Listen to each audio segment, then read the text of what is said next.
সিরাজগঞ্জের বেলকুচিতে ঐতিহ্যবাহী সোহাগপুর সরকারি এসকে পাইলট মডেল উচ্চ বিদ্যালয় মাঠে প্রেসিডেন্ট শহীদ জিয়াউর রহমান স্মৃতি স্মরণে ফাইনাল ফুটবল টুর্নামেন্ট অনুষ্ঠিত হয়েছে। সিরাজগঞ্জ প্রতিনিধি রেজাউল করিম জানান, শুক্রবার বিকেলে বেলকুচি পৌর বিএনপির আহ্বায়ক হাজী আলতাফ হোসেন প্রামাণিকের সভাপতিত্বে অনুষ্ঠানে প্রধান অতিথি হিসেবে বক্তব্য রাখেন কেন্দ্রীয় বিএনপির রাজশাহী বিভাগের সহ সাংগঠনিক সম্পাদক আমিরুল ইসলাম খান আলিম। সম্মানিত অতিথি হিসেবে বক্তব্য রাখেন বেলকুচি উপজেলা বিএনপির সাবেক সভাপতি হাজী জামাল উদ্দিন ভূঁইয়া।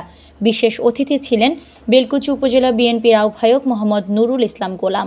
আরও উপস্থিত ছিলেন বেলকুচি উপজেলা বিএনপির সদস্য সচিব মোহাম্মদ বনিয়ামিন, সোহাগপুর সরকারি এসকে পাইলট মডেল উচ্চ বিদ্যালয়ের প্রধান শিক্ষক শহীদুল ইসলাম রেজা, বিশিষ্ট ব্যবসায়ী ফরিদুল ইসলাম ফরিদ, বেলকুচি উপজেলা যুবদলের আহ্বায়ক শামীম সরকার, উপজেলা যুবদলের সদস্য সচিব আলম প্রামাণিক, মুকুন্দগাতি বাজার বণিক সমিতির সাধারণ সম্পাদক হেলাল উদ্দিন প্রামাণিক, বেলকুচি উপজেলা পূজা উদযাপন কমিটির সভাপতি বাবু বৈদ্যনাথ রায়, পৌর বিএনপির সদস্য মিয়া মোহাম্মদ শামীম, পৌর বিএনপির সদস্য আব্দুর রাজ্জাক, পৌর বিএনপির সদস্য রিজন আহমেদ, উপজেলা বিএনপির সদস্য নুরুল ইসলাম তুহিন, যুবদল নেতা মোহাম্মদ আলী ভূঁইয়া সহ উপজেলা ও পৌর বিএনপির বিভিন্ন অঙ্গ সংগঠনের নেতৃবৃন্দরা।